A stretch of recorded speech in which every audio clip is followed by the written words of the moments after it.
Japanese Prime Minister Shinzo Abe won comfortable re-election Sunday in a snap poll he had billed as a referendum on his economic policies after early success faded into a recession.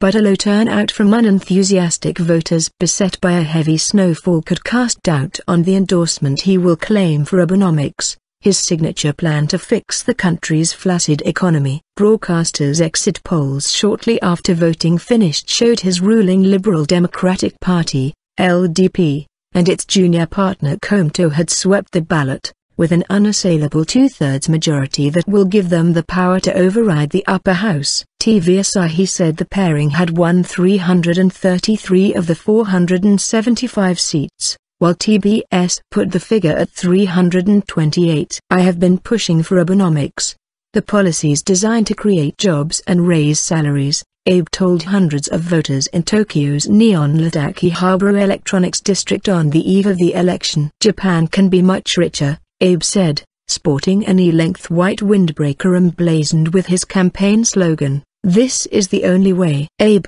60, was only halfway through his 4-year term when he called the vote last month. The first two of his 3 arrows of Abenomics, monetary easing and fiscal stimulus, have largely hit their targets. The once painfully high yen has plunged and stocks have risen dramatically. Prices have also begun rising after years of treading water, proof, says Abe, that this is the beginning of a virtuous circle of economic growth, with higher wages soon to follow. However, a sales tax rise in April snuffed out consumer spending, sending Japan into the 2 negative quarters of growth that make a recession. Economists say more important than the sugar rush offered by easy money and government spending is structural reform of Japan's highly regulated and protected economy.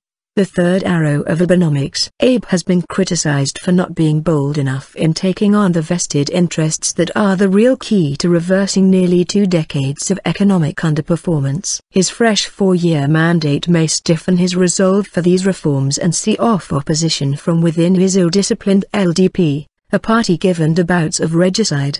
But with only 34.98% of voters casting ballots by 6 p.m., 0900 GMT, there may be questions over whether this really is an endorsement, or just the default reaction of an electorate numbed by a lack of viable alternatives. The turnout at that point was down 6.79 points from the 2012 election, but early voting, which was completed by Saturday, was up by almost a tenth from the previous poll, to around 13 million ballots, according to the government.